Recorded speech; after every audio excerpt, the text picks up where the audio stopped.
babalanı, ammalanı, atalanı, analanı, egeçleni, kardeşlanı, getge kızlanı, caşlanı, namuslu gelinleni, bolumluk yoleni, beşikte yatan mülek səbileni, birbirin çatman kerti tengleni, Karaçay şaharını günübla taza yürekten alışlayma.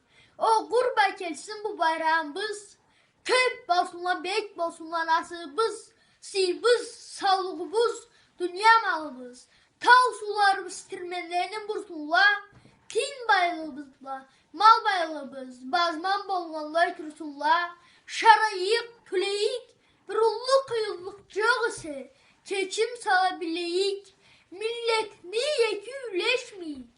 Başka milletle burada küreşmeyin. Tuvan yüzgen yurtumuzda, kralımızda, sağla cerni başında da. Vuruş olmasın. Atala, anala, bala çulun sınamasınlar. Sabile, yüksüz kalıp çulamasınlar. Nasipla, baylıkla, rahatlıkla, al safta barınasın, Allah versin.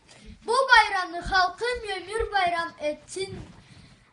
Karaçay şaharını 1000 yıl olan gününe halkın 1000 milyon olup geçsin.